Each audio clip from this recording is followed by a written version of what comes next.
What was more concerning were the temperatures today. Take a look at this. The temperature now reads 76 degrees, but earlier today it got up to 103, and that heat is what really challenged crews' health and containment efforts today. This fire's been smoldering since early this afternoon, and constant flare-ups have been giving firefighters a difficult time. I have the Royal Gorge Bridge here to the south over my shoulder, and this fire is pushing northeast over Canyon City, but also 10 feet high, so that way the bears can't climb those trees and get to that feed. And remember, your house has the tasty stuff. Because they don't see who puts these signs in, they can't stop anyone. So they appear like clockwork each election season, just to be taken out and thrown away. Manitou residents' best tools were shovels, and it was to clear out boulders and sticks like this one. They don't just leave behind a mess, but a cloud of the product. That's what school administrators say was getting into the ventilation. When you see that mud, obviously it's slick, but there's a lot of debris laying on top of it that could be covering up a lot of water. And the reason they're doing that is because, as you're about to see, this road has so many tight curves. It's actually two curves back to back here. It isn't easy when you're driving to keep up with radar and road closures on your phone. That's why under new CDOT protocol, these signs won't show flash flood warning unless the road is closed as well. I could barely crouch in the old culvert. Now it's about 6 times as wide. For example, I'm not a very good putter, so it'd be easy for me to just call this a birdie. As they feel that justice has finally been served for these horses who are living in what they call deplorable conditions. This whole project is going to be done in May, if I ever get through it. You guys, they're getting hard hats, right? You guys are coming down here to help out because they expect me to have this done by tomorrow. I don't care what you say. That is your television right there. We've got mattresses, hot tubs, televisions. On private property all over Pueblo, people are dumping the trash they'd rather not pay to put in a landfill. This trash blows into the neighborhood over there. It blows out onto the highway. It's a growing problem. It's not getting any easier. So what's causing the increase? Part of it's the economy. Councilman Naraki says it's become more costly to pay a trash service. You know, Pueblo was hit pretty hard during this last recession. But dumping just pushes the cost off onto the community. When you dump here, somebody else has to come and clean it up. And the taxpayers are all paying for this. The problem is it's mostly large items that are left behind, so there aren't many clues. But if code enforcement happens to find an envelope or catches a car leaving, the person responsible for all this mess could face thousands in fines, even jail time. Boy, I hope we don't catch you. And if they don't know who is responsible, code enforcement has to clean it up. People have an expectation that the city or code enforcement will come and clean it up for them. And that's really not what our role is. That's why Naraki supports a mandatory trash service in the city. Like water and electricity, I mean, it's a utility that should be mandated. Wilson says whatever it is, a solution needs to be found soon. This is a problem. It's a quality of life issue for our entire community. So I'm not looking forward to starting from scratch. Angie just moved her business into this store 3 weeks ago. Then came the flooding. We had to trudge through the mud to get this out, and this is what we recovered out of 1,800 items. They've worked night and day to get this far, but cleaning is a process. First comes the pressure wash. Then they flip them, then they spray it, then they put them and they drain them, and then they fold them and put them in a little Tupperware. And then we've been moving them inside. She says they felt secure after meeting sales goals and were planning to invest in fixing their printer. And while it's not all about money, it still carries a big impact. I feel selfish because people died and are hurt. And I don't know how. And when it's your livelihood, facing the reality can be tough. It's a lot of work. But they've got a plan. They've got people to help, and thankfully, they brought that pressure washer. They were bringing food, water.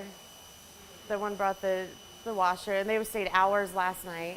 Came back today. Yet they still need a way to wash all these items, which some passersby haven't really supported. This is our life.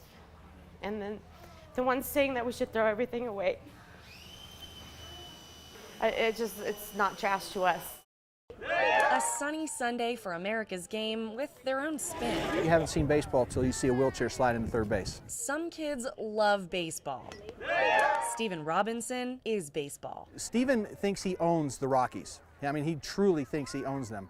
So whenever they win, he wins. So when he got a chance to come out here and actually play, and we're the Rockies team, obviously, it means everything to him. Thanks to the Challenger League, Steven sports the same jersey as his idol, Troy Tulowitzki. And today, he hit a grand slam. What do you say to that? Yeah. Steven is the pitcher. His friend behind the plate is Ben. I catch that ball. They don't care about RBIs or the score. Their progress makes them winners. He was very good.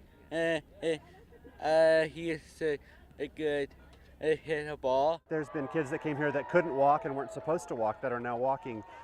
Kids in wheelchairs and that are now getting out of the chair to get the ball. On this field, it's about inner strength. 1 strike, 2 strikes, 3 strikes. Give me another. We'll let them go until they're happy that they've done their best. Strikes and outs and points honestly don't matter here. Fun is the name of this game for the players, their buddies, and their parents. They really love getting the high fives as they cross the plate, the crowd's cheering, and for that moment in time, they're an athlete. It's a beautiful Tuesday afternoon in southeastern Colorado Springs as we head on patrol with Officer Mike Ray. You never know what you're going to get each day. Things were calm for about 5 minutes until our first call. We're asked to be back up to trace 2 men who violated their parole. This is, we're just trying to, as we're coming into the area, we don't want to expose a marked police vehicle to the suspects. Right. So I have to kind of come in a roundabout way. We do some research on the men we may need to chase if parole officers give us the go-ahead. Sounds like they just want us to take them down if and when they go mobile, and they probably will run. Police work means a lot of support, so no one is alone in a potentially dangerous spot. Yeah, and I'm set up south of the subject's address. Yeah, I like your plan, and I'll set up with the car as cover. I'll have full visual of the whole thing, the whole field. Just to confirm, we're thinking one has a history of weapons. We don't know about the other. We cover the back of the house as a sergeant goes inside. Then we wait, ready to leap into action. But the sergeant says, I'm like 98% sure that he's in there, but they refused consent to search. Sounds good. That means we're off this call as they wait for a warrant. Next to come in, Sam 34K. a civil dispute. Not as lively, but still necessary. A tenant called to say her landlord was harassing her. Turns out the lease was up. Officer Ray can't evict her. He can calm the situation. I'm not here to kick you out. I'm here to ask you to please vacate as quickly as you can for everyone's sake. The landlord decides to take it to a civil suit. Our work here is done.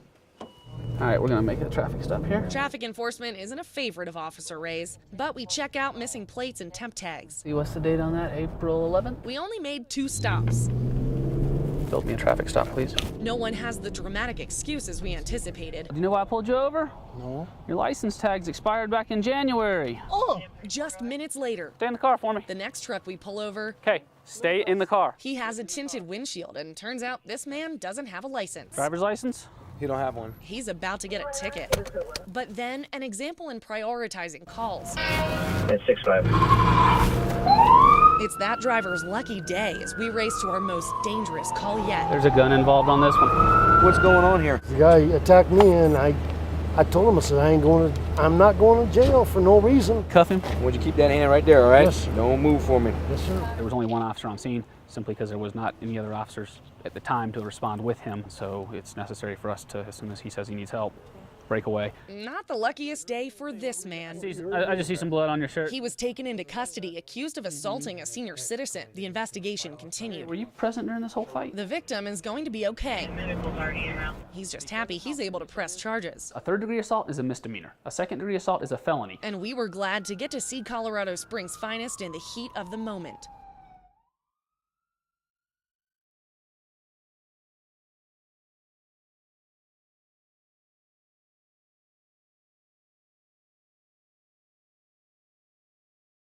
With Coors Field looming ahead and stadium staff preparing for the fans to come, their biggest fan, Steven Robinson, rolls through the halls of his very own Wonderland. Steven's voice isn't where his passion comes to life. It's in that smile, lighting up as he joins his fellow teammates. Memories are one of the only things we can give Steven, and this is an amazing memory. The hellos and handshakes show Steven belongs. Can you shake hands? All right, say thank you. A Rocky at heart. They were glad he was staying for the game. They'd watch for him when they came up to bat. And as a mother, I had a hard time keeping my composure. I was crying when Tua signed his ball. But this isn't the beginning of the story. In fact, there's no beginning to Steven's love for his Rockies. He just always has. We have learned to communicate much better with him through baseball. So it's almost like a window into his soul, into his passion. Because if we hadn't discovered this, I don't know what it would have been that could make him so happy. We met Steven and his parents at their Little League game where Steven is the pitcher and his dad runs his batting practice. Steven thinks he owns the Rockies. I mean, he truly thinks he owns them. Now he's part of this batting practice run not by Dad, but by his role models. That's just an amazing opportunity for almost anybody, but for Steven, it just means so much more. And that smile that speaks volumes grows bigger and bigger with each hit. For them to give him this opportunity as a mother, just don't have the words to say thank you.